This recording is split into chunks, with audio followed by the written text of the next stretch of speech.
I'm Jonas from Whole Body Chiro.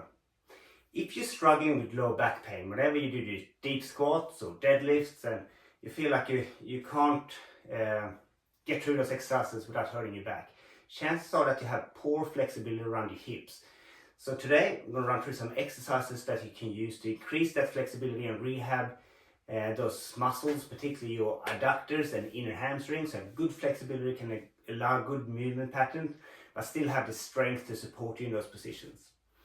So when you're in a deep squat with a heavy weight, the heavier that is, the more important it becomes that you align your spine in a good position so you can lift straight up to not excessively load your discs and so forth. And you're looking at these muscles we're talking about. Your adductors, they run from the rim of the pelvis at the front here down towards the thigh bone. So we pretend that this is a muscle here. It runs from up there down to that thigh bone. You can see when you squat and that leg goes up, how this gets really tightened. And if it's too tight, when you get in that deeper part of the squat, it's going to pull the pelvis backwards. So the pelvis pivots back that way, and you're going to have to compress and hunch and compress the discs in your lower back, so it can hurt your back. Same thing at the other end with at the back. You have your hamstring running from the ischial tuberosity, the sit bone here, down towards the knee, like that. And same thing there, when this bends up, that's going to stretch and pivot that pelvis backwards to put a lot of load on your lower back. So we're going to work on some exercises to increase the flexibility of those muscles. At the same time as we work on increasing strength, you can have support in that deep position in squat and support that lift. So to start with, we just want to make sure that you have sort of a normal range of movement and mobility in these muscles. So if you're really stiff, you can just start with something simple like stretching the hamstring like that, bum pushes back, straight knee, bounce, loosening that up. For your adductors, just circling in and out like this, loosening them up. If you feel like you can do that without any pain and you're ready to progress to the next step, the next step is static strength. So one way you can do that is a deep squat like this with palms together and pushing the knees in, and that's that static strength there. Or you could have something like a weight, wide knees, pushing the knees up and just use that weight to pull down and loading it in that stretch position. For more hamstring side of things, stand up with straight legs, same thing, bum pushes back and leaning forward and just loading it there. So without moving the joint in the muscle, just statically contracting that, you're less likely to hurt yourself without movement, but you're still challenging the strength of the tissue and the flexibility of the tissue, so you can rehab and get stronger over time.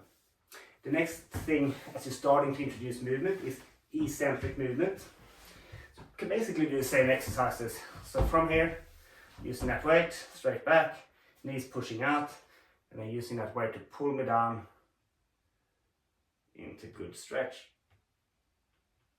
And then at the bottom, I let go of the weight, come back up, use the hand to pull it up and then work on the way down again. Same for the hamstrings. Straight knees. I'm not even use the thumb here to stop it. Use that weight to pull down, bum pushes back. And nice good stretch there. Let go of the weight, come back up, lift it up and do the same thing again.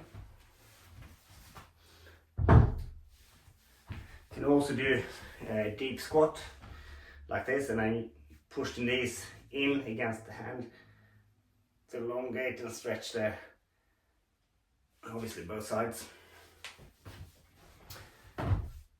And next one is concentric. So now we're not just lowering, we start to lift again, so a lot more challenging, so more risk at injuring the muscle here. So do that eccentric step first for a few weeks to build up that strength.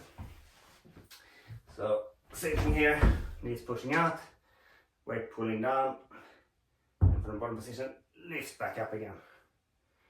Down, and lift. Same thing for the hamstrings, that weight. Nice and wide with legs, bum pushes back, weight pushes me down into deep stretch, and lift back up. Do reps of that. If you have an exercise band, you can use that also for the adductors. There's the deep squat here that pushing otherwise I can just work that in and out to really strengthen those muscles and really work that stretch in the most outer position.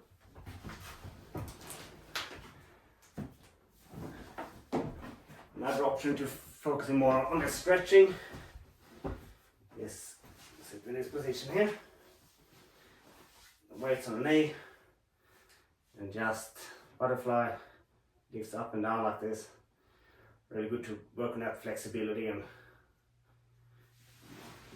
increasing range in those muscles. Finally, some more functional movements. You have the goblet squat. So you have to be quite well functioning already to want to do this. So in here, use the weight to push me down into deeper squat, and I use my elbows to push the knees out. And then up, back down. Sit there, rock back and forth a few times to work on the flexibility. Or you can do a Cossack squat for getting the hamstrings more. So bending one knee at the time and stretching that muscle. So there you have it. A progression plan to rehab your inner hamstrings and adductors to increase that flexibility to be able to do deep squats with your pelvis in a good position so you can protect your lower back and enjoy those exercises without putting your lower back at risk. Try it out and good luck.